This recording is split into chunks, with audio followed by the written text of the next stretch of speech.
안녕하세요, 반갑습니다. 리뷰영이북스의 영삼입니다. 오늘은 코믹스의 양대산맥 마블 코믹스와 DC 코믹스의 합작품, 히어로 쪽에서는 스파이더맨과 배트맨의 만남, 빌런 쪽에서는 조커와 카니지가 만났습니다. 어떻게 마블 세계관이랑 DC 세계관이 합쳐져 있는지는 1도 중요하지 않습니다. 우리 같은 팬들은 그냥 합쳐져서 하나의 이야기가 나왔다는 게 중요하니까요. 스파이더맨과 배트맨의 크로스오버 작품, 지금 바로 시작하겠습니다. 자, 일단 마블 코믹스의 스파이더맨의 꿈에서 이야기는 시작합니다. 스파이더맨에게 있어서 가장 큰 트라우마는 역시 벤 삼촌의 죽음이죠. 삼촌을 지키지도 못한 채 강도에게 총격을 당하는 꿈을 꾸는 스파이더맨입니다. 피터는 꿈속에서라도 벤 삼촌을 지키기 위해서 스파이더맨으로 변신해서 강도한테 달려드는데, 갑자기 강도의 얼굴이 DC 코믹스의 조커로 변하게 되고 놀래버린 스파이더맨은 꿈에서 벌떡 일어나게 됩니다. 한편 DC 코믹스의 배트맨도 같은 날 꿈을 꾸고 있습니다. 배트맨도 스파이더맨과 비슷한 트라우마가 있죠. 그건 바로 배트맨이 어렸을 때 죽었던 부모님입니다. 스파이더맨과 비슷하게 자신이 꿈을 꾸고 있다는 것을 알고 있는 배트맨. 꿈속에서는 부모님을 지켜야겠다는 생각에 배트맨으로 변신해서 공격을 하지만, 이번에는 강도의 얼굴이 마블 코믹스의 카니지로 바뀝니다. 물론 그와 함께 배트맨도 꿈에서 벌떡 일어나게 되죠. 이렇게 서로 다른 세계관의 빌런들과 마주하게 된 스파이더맨과 배트맨. 여기서 짚고 넘어갈 건 세계관을 넘어서는 두 캐릭터 간의 빈부격차입니다. 여기 자세히 보시면 스파이더맨은 거지라서 서민의 침대처럼 보이고, 배트맨은 엄청난 부자라서 고급스러운 침대입니다. 이런 것까지 신경 써주셔서 정말 고맙네요. 아무튼 꿈자리가 뒤숭숭한 마블의 스파이더맨도, 그리고 DC의 배트맨도 도시 밖으로 산책하러 나왔습니다. 그중 스파이더맨은 카니지가 잡혀있던 특수 감옥으로 가게 되는데요. 자신의 숙적이기도 한 카니지는 이미 붙잡혀 있습니다. 카니지는 베놈 신비오트가 연쇄살인마의 몸에 닿아서 탄생한 빌런입니다. 그리고 카니지는 올해 개봉한 베놈 영화에서 쿠키 영상에 출연했던 빌런이기도 하죠. 이렇게 붙잡혀 있는 카니지는 역시나 감옥을 부수고 탈옥을 시도합니다. 그런데 물론 그걸 보고 있던 스파이디가 탈옥하자마자 뚝배기를 깨버렸죠. 원래 설정상으로는 카니지가 스파이더맨보다 훨씬 강한데, 여기선 좀 하향 조정된 모습이네요. 게다가 감옥을 지키던 군인들에게 광선총을 후드러 맞고는 다시 제압당하는 모습입니다. 군인들과 함께 카니지를 제압한 스파이더맨은 카니지의 사이코패스 기질을 아예 없애버리고자 했습니다. 그렇게 정신병원에 넣고 머릿속에 마음을 치유하는 칩을 심어서 카니지를 착한 놈으로 만들고자 하죠. 한편 도시를 떠돌아다니던 배트맨이 간 곳은 조커가 있는 곳입니다. 이때 조커는 배트맨의 상징인 박쥐를 잔뜩 잡아놨는데요.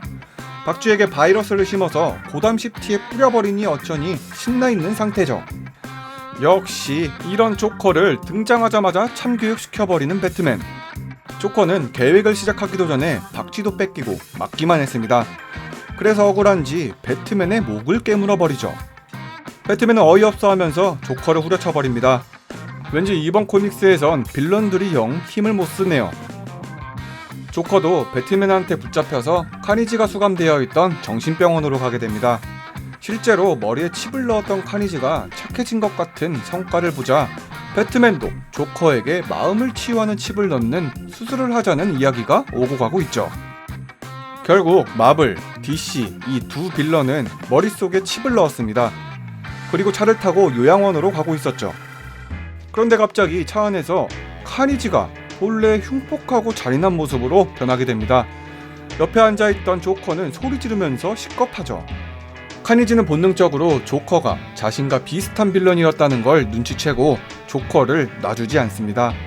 여기서 조커는 자기도 미친놈이면서 여기 미친놈한테 자기 좀 떼어달라고 하죠. 이때쯤 잠복하고 있던 배트맨이 등장합니다. 그리고 스파이더맨도 나타나서 이 난장판을 도와주게 되죠.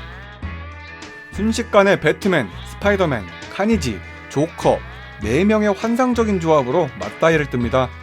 여기서 조커는 그냥 카니지한테 붙잡혀만 있는 상태고, 배트맨과 스파이더맨이 힘을 합쳐서 카니지를 제압해 나가죠. 하지만 카니지는 일반인들을 공격해서 스파이더맨과 배트맨의 집중력을 분산시킨 후에 조커를 데리고 쏙 도망가 버립니다. 두 빌런을 한꺼번에 놓치자 허탈한 마음에 스파이더맨은 배트맨한테 우리가 함께 협력해야겠다는 말을 하지만, 이에 배트맨은 나는 원래 혼자 활동하는 히어로인데 그게 무슨 소리냐며 너의 도움은 필요 없다고 말을 하죠. 그래서 아쉽게도 스파이더맨과 배트맨 팀업은 이루어지지 않고 이 둘은 헤어지게 됩니다. 한편 조커를 데리고 도망갔던 카니지. 머리에 칩을 받고도 다시 연쇄살인마로 돌아온 카니지는 조커도 엄청난 빌런이었다는 걸 본능적으로 알고 있었습니다. 그래서 자신의 촉수를 조커의 코 속에 넣어서 마음을 치유하는 칩을 꺼내주죠. 그리하여 광기가 돌아온 조커는 카니지와 손을 잡게 됩니다. 이렇게 마블 코믹스와 DC 코믹스의 빌런이 한 팀이 되었죠.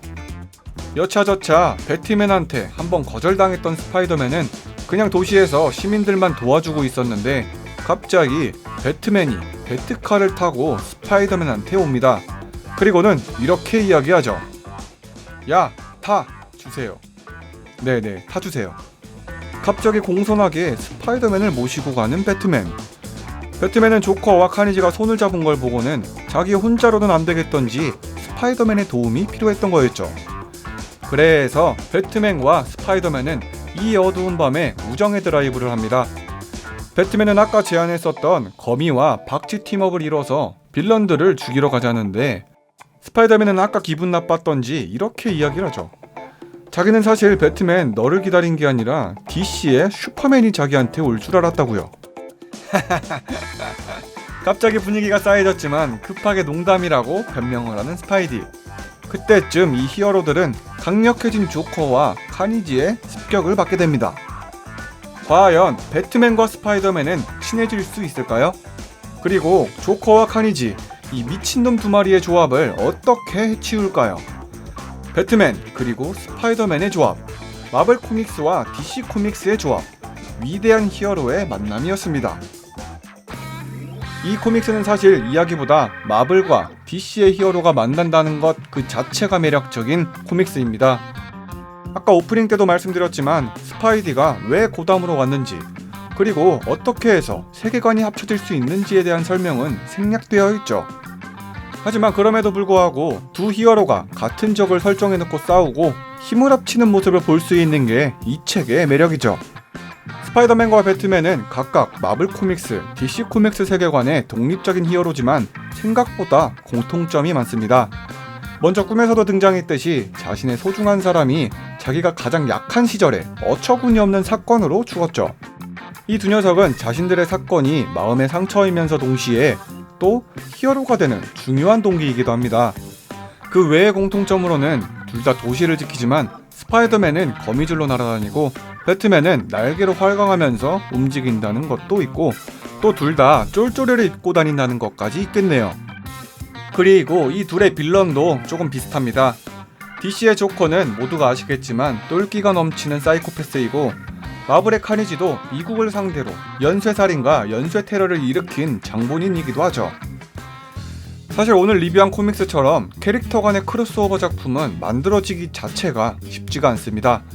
우리 같은 팬들은 머릿속으로 상상해보고 또 배트맨이랑 스파이더맨이랑 싸우면 누가 더 세냐, 누가 이기냐 하면서 할 수는 있겠지만, 실제로는 여러 어른들의 사정 때문에 이 매치를 성사시킬 수 있는 일이 거의 없죠.